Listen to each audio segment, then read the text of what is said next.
And also, like, if you look at the burger market in London, it's massively competitive. Yeah. You know, like, for a consumer, there is so much choice. We won't mention any other brand names. Well, you can, but they're not as good as Honest, so it's fine.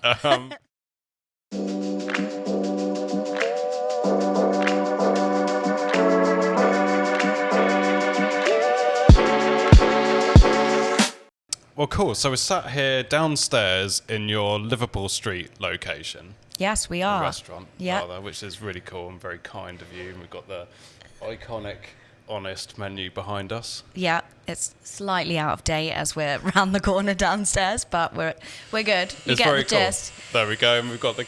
Now we've got the kitchen's just there, isn't it? Yeah, the kitchen is just round the corner, and I have no idea what that is. Is that like a... Sounds like a fridge. Is it a fridge? I feel like it will turn off in a minute. Ah. Yeah. There we go. You wheeled it off. We are in a live restaurant setting that is about to open. It has opened 15 minutes ago. So. But I think that's cool. Yeah, I is think cool. that's very cool. Yeah. It's interesting, not only the fact that you've found food and beverage, stuck with it, or hospitality, or whatever you want to, what label we want to stick on it, but you've also stayed within I'd say, like, visually a particular set of, like, good restaurants. Yeah. No, I don't mean that as in, like, other people market for bad restaurants. Of course. But if you, like the Hawksmoor, like, bloody hell, that, that is good. Honest Burgers, like, amazing. Yeah. Also, both quite visual and both with really strong brand identities. Yeah. Was that intentional? I think Hawksmoor made me more brand snobby to my job choices. So I wanted to kind of, not that I want to market a restaurant that everybody already knows or everybody is going to just naturally come to, so I don't have to do much. It's more around sort of that strong brand image. Another thing... And feeling proud of what you're marketing. Yeah. And sort of having experienced the brands ahead of actually starting to work for them was something that I wanted to do, and a massive part of it was around the kind of sustainability efforts for me. So Hawksmoor were great for that, and Honest Burgers are huge, coming on leaps and bounds with all of that. So it's in the name really as well, isn't it? Yeah. One of the things I wanted to ask you, actually, and maybe we might even end up jumping around a little bit here, because everything you're saying is making me think of the question anyway, which is good. With Honest Burgers, there are, like, if you go to the website and you read your About Us page, or you read about the brand, there is a very strong set of values and kind of beliefs and ideas behind the brand. Yeah. How do you, as a marketer, get those things across to people? You know, when you're saying, like, look, this is a great place to come and eat because... Yeah, so... I think it's really important with your digital strategy to kind of make sure you've got those key content pillars. Yeah. When you're inside the brand, and I've definitely been guilty of this, you're constantly thinking about, we need to talk about that new thing, and you forget about the kind of core principles of the business. Yeah. So having those content pillars kind of keep your strategy based around those key things. Yeah. At the start of this year, we kind of had 3 key high-level content pillars, which were quality, innovation, and value. So you've kind of got the value side of things, revenue driving. Yeah. We've got our smashed burgers that are the kind of lower menu item at £8.90 with chips. All our burgers come with chips, so that's kind of like the sales driving, and then the quality and innovation is around sort of, we've done campaigns on, we always have a monthly special. Each burger has a local burger that's kind of relevant to their area, or the head chef has collaborated on. Yeah. So I would say kind of having that strategy of your key content pillars to make sure you don't forget about the heart of the business is really important. That makes sense, and I guess it kind of keeps you in tune with, like, not forgetting what it is you actually need to be saying. Yeah. Sometimes when you're in the brand, you think, everybody knows that we do, beef, chicken, vegan, vegetarian. Yeah. And then actually maybe people don't know that we even have vegan options. So you've got to kind of step back from outside of the business to make sure that you're talking about those key things. And also, like, if you look at the burger market in London, it's massively competitive. Yeah. You know, like, there's, for a consumer, there is so much choice. We won't mention any other brand names. Well, you can, but they're not as good as Honest, so it's fine. But so how do you deal with that? Because cost of living crisis, people are more careful over what they're spending. They're probably going out and eating less per week than they otherwise would have done. And so how do you deal with the competition? I mean, obviously the market's so saturated. The good thing is we were maybe one of the originals alongside kind of GBK, Byron. They're sadly not doing as well after kind of COVID, Brexit, and now cost of living crisis. We've managed to kind of keep very strong throughout. I think it's really important to kind of make sure that your digital strategy has got your customer retention strategies. So making sure the customers that you have are staying loyal. And then sort of appealing to that new market in a different way. How can you acquire new customers and then kind of move them on into those retention strategies? The competition's hard. I think with the launch of the smashed burgers last October, that, you know, it's an £8.90 smash burger with chips. It's an offering that sits just above like Burger King, and then nicely under the likes of Five Guys, Shake Shack, and things like that. So that is a really compelling price point for a nice place to come and eat. Good quality food. Yeah, you're right. It's like just above. Burger King, McDonald's, and below everything. So that's really, and I assume that's been a big hit. Yeah, it's flown out. So it immediately went into kind of the top selling burger. It's now about 30% of kind of delivery market and things like that. So we are actually currently crowdfunding, although we will have finished by the time that you guys are listening.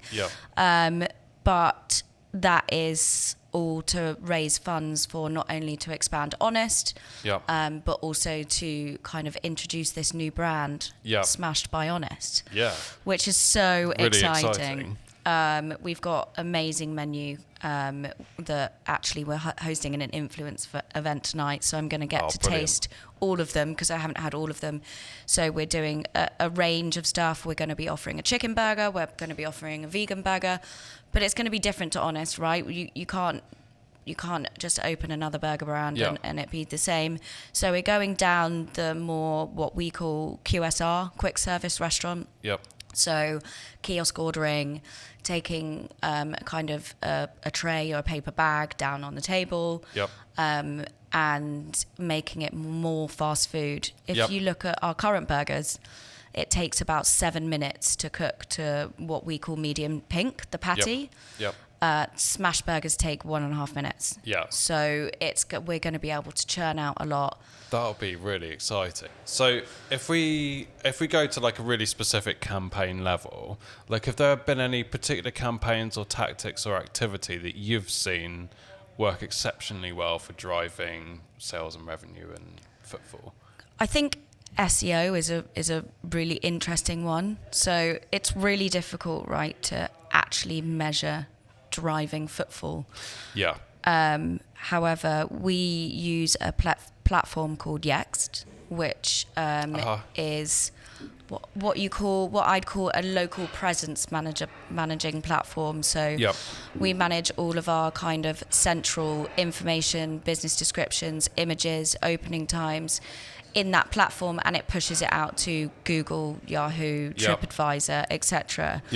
And what we've seen in the last 3 years is a big increase on people maybe not using your website as much, but using the Google My Business and map search. That's because I guess if you put yourself in the shoes of a customer who's looking for something to eat at lunch or, you know, trying to find somewhere to go, you don't it's there, isn't it? It's kind of the maps results with a phone number or a link to book if you do that, or just directions, or so looking at those what we call local conversions on Google My Business, such as a phone click or directions click, that is coming on leaps and bounds and actually overtaking our search clicks. So having a platform like Yext, and also having a platform having a local SEO presence is so important when you've got multiple sites. We've got 40 sites. 31. With the majority in London, right? 31 in London and 9 in regional sites. So it's really important to have, specifically for the regional sites outside of London when there's less brand awareness, to have really good online Google presence. So keeping that all up to date will allow Google like you using their platform, right? So they want you to respond to their reviews. They want you to be regularly uploading photos or Google posting or changing descriptions. Then they're going to push you higher on that. So it's interesting, even though it's not kind of directly measuring that, what we have seen is by improving the local Google My Business profiles, we've seen an increase even further in the kind of impressions on those profiles. Not necessarily the clicks onto the website, but at least they're using those local conversions. And it's interesting, isn't it? It kind of almost challenges the what you expect from digital marketing, because you actually wouldn't necessarily expect to click through to a website from that activity. And how do you in kind of day-to-day terms maximize the exposure you get from Google My Business? So like, do you have any favorite tactics within that, like making sure people are leaving reviews on there, or do you just kind of get a good presence, get it set up fundamentally and kind of let it happen? Or so SEO is like ongoing. You've never completed it, right? It's never a done job. So adding kind of your local information on how to find you and things like that, and local area onto the location pages itself, we saw an increase in that. On our impressions showing of those location pages. We did like a A/B cohort of sites that we did that for and sites we didn't do that for. And we saw interesting increases there in like page visits, or at least impressions showing in search. So making sure you've got, I relied on my GMs. I sent out internal comms to my GMs and said, talk to me about the landmarks that are around your restaurants. South Ken is near the V&A, the Natural History Museum. So I've put on there information about family meals and kids meals over the summer for people visiting the museums. Really cool. And then that's working. And then the local presence kind of manager platforms, as I said, Google want you to use their platform.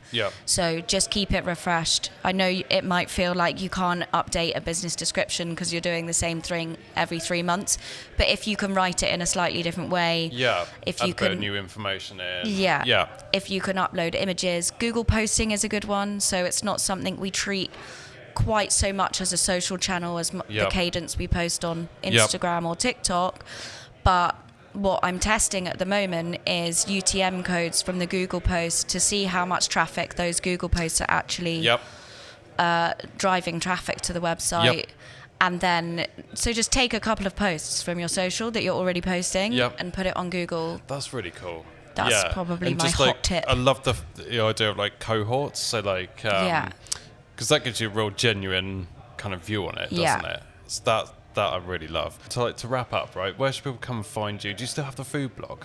I still have the food blog, but I'm not very good at posting it. And caveat, I'm not a social media manager, okay? I have a social media exec who is amazing, and she creates all the content. It's Deliciosaurus, which you might have to put in the bio because it's not the easiest to spell. We'll find it. But yes, my social media exec does all the content on our profile, and it's much better than what I'm doing on there. And obviously, go and follow Honest Burgers on Instagram. TikTok. Yeah. Email sign up. as I said, we're sending out vouchers every now and then, so that's a good one. And keep an eye out for the new exciting Smash Burger. 2024 Smashed Burgers. That's amazing. That's going to be Smashed great. by Honest, it will be called. Fantastic. So, Fantastic. Well, look, thank you so much for joining. No, that was really interesting. I've probably just talked for ages on all this stuff. Yeah, completely. But it's probably time to get a burger. Absolutely. And I'm sorry if there's background restaurant music or sound. It's fun. I think it's fun. Yeah, it's there we go. Good. Some atmosphere. Yeah, exactly. Thank you very much. Thank you so much. Cool. Thank you so much for listening. If you enjoyed that episode, please do come and subscribe. Join us for future episodes where we talk about the ins and outs of running paid media and driving improved conversions and revenue for your business. See you next time.